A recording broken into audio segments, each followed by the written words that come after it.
খেজুরির দিকে নজর দেব। দুজনের রহস্য মৃত্যুর ঘটনা। বিরোধী দলনেতা শুভেন্দু অধিকারীর ডাকা 12 ঘন্টার খেজুরি বন্ধে বিক্ষিপ্ত অশান্তি ছড়িয়েছে। বাঁশগোড়ায় ট্রাক ভাঙচুরের অভিযোগ বন্ধ সমর্থকদের বিরুদ্ধে, আর জোর করে বন্ধ করানোর চেষ্টার অভিযোগে 8 জনকে গ্রেফতার করা হয়েছে, এমনই জানিয়েছেন কাঁথির এসডিপিও। আর খেজুরি বিদ্যাপীঠের কাছে ফলের পেটি রেখে হেরিয়া খেজুরি রাজ্য সড়ক অবরোধ।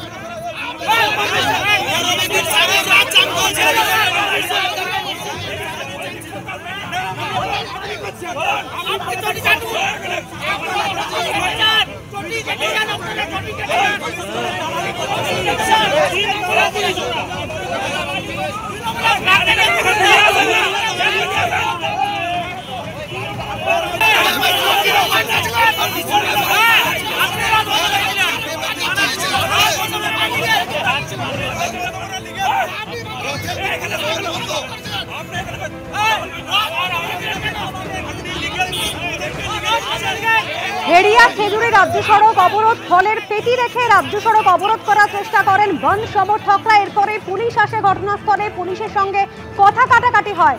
এসডিপিওর হস্তক্ষেপে অবশেষে 4 ঘন্টা পর অবরোধ তুলে নেওয়া হয়েছে।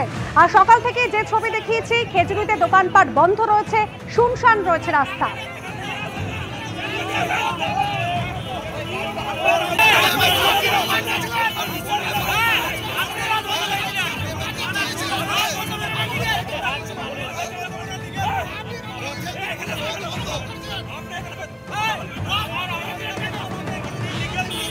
একদিকে আপনাদের যে ছবি রেখেছি আপনাদের সামনে, বাঁশগোড়া, সেখানে ট্রাক ভাঙচুরের অভিযোগ রয়েছে বন্ধ সমর্থকদের বিরুদ্ধে। অন্যদিকে রাজ্য সড়ক অবরোধ করেন, 4 ঘন্টা ধরে রাজ্য সড়ক অবরুদ্ধ অবস্থায় থাকে। এরপর বন্ধ সমর্থনকারীদের সঙ্গে পুলিশের কথা কাটাকাটি হয়, তারপর বেশ কিছুক্ষণ পর রাস্তা অবরোধ উঠে যায়।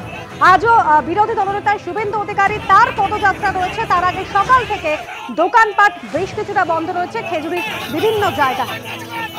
বিটন চক্রবর্তী আমাদের প্রতিনিধি, সরাসরি আপনাদের সঙ্গে কথা বলাবো। বিটন রয়েছেন আমাদের সঙ্গে। বিটন, খেজুরি থেকে সকাল থেকে আমরা যে ছবি দেখিয়েছো তুমি, যে দোকানপাট বন্ধ রয়েছে, তারপর যত বেলা গড়ালো কিছুটা উত্তপ্ত হলো পরিস্থিতি, রাজ্য সড়ক অবরোধ হলো, ট্রাক ভাঙচুর হলো। এই মুহূর্তে কি অবস্থা, কতটা প্রভাব পড়লো বন্ধে? হ্যাঁ দেখো অনুষ্য, সকাল থেকে যেরকম ভাবে তোমাকে ছবিটা দেখাচ্ছিলাম সেই ছবি কিন্তু একই হয়ে রয়েছে। ক্যামেরা পার্সন মানুষকে দেখাতে বলবে এই যে বিদ্যাপীঠ মোড়, সেই বিদ্যাপীঠ মোড়ে আমরা যখন সকালে তোমাকে ছবি দেখাই তুমি দেখতে পেয়েছিলে যে এখানে ফলের পেটি ফেলে কিন্তু অবরোধ করা হয়েছিল। পরবর্তীকালে এসডিপিও তিনি আসেন, সেই তাদেরকে অনুরোধ করেন এবং কার্যত নির্দেশ দেন যে জোর করে কোনো রকম ভাবে বন্ধ করা যাবে না। তারপরে কিন্তু সেই অবরোধকারী যারা ছিল, বন্ধ সমর্থককারীরা যারা ছিল, তারা কিন্তু সেই যে ফলের পেটিগুলো ফেলে যেগুলো অবরোধ করা হয়েছিল সেগুলোকে সরিয়ে দেয়। এখনো পর্যন্ত তুমি যেরকম ভাবে জানালে দোকানপাট কিন্তু বন্ধ হয়ে রয়েছে, কোনো ধরনের কোনো যাতে অশান্তি না হয় সেই জন্য কিন্তু প্রচুর পরিমাণে পুলিশ বাহিনী এখানে মোতায়েন করা হয়ে রয়েছে। আমরা দেখতে পাচ্ছি যে বিদ্যাপীঠ মোড়ে সেখানে নন্দকুমার থানার যেরকম ভাবে অফিসার ইনচার্জের নেতৃত্বে যেরকম ভাবে বিশাল পুলিশ বাহিনী রয়েছে, খেজুরি বিভিন্ন জায়গাতে কিন্তু এসডিপিও কন্টায় তিনি কিন্তু পেট্রোলিং করছেন।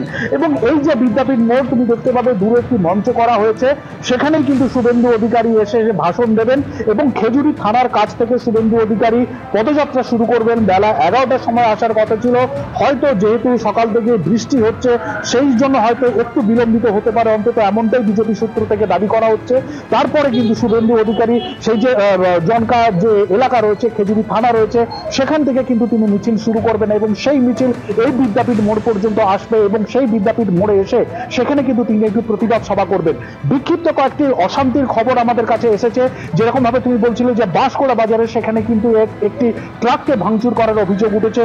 একই রকম ভাবে কিন্তু হেরিয়াতে অবরোধ করতে গিয়েছিল, খেজুরি কলেজের সামনে অবরোধ তারা করতে গেছিলেন এবং তাদের সঙ্গে পুলিশের কিন্তু বচসা বাঁধে।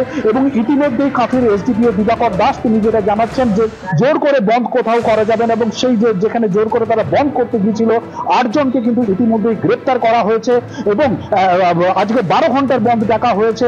বেলা বাড়ার সঙ্গে সঙ্গে বিক্ষিপ্ত অশান্তির খবর এলেও বাকি বেশ কিছুটা সময় রয়েছে, সেই সময়গুলোতে কত নির্বিঘ্নে এবং অশান্তি ছাড়াই বন্ধ পালন করা সম্ভব হয় কিনা সেটা কিন্তু পুলিশের কাছে এখন বড় চ্যালেঞ্জ।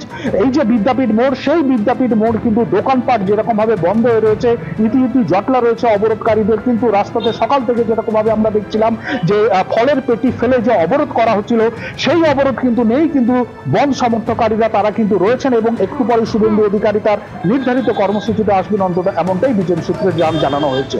ধন্যবাদ বিটন।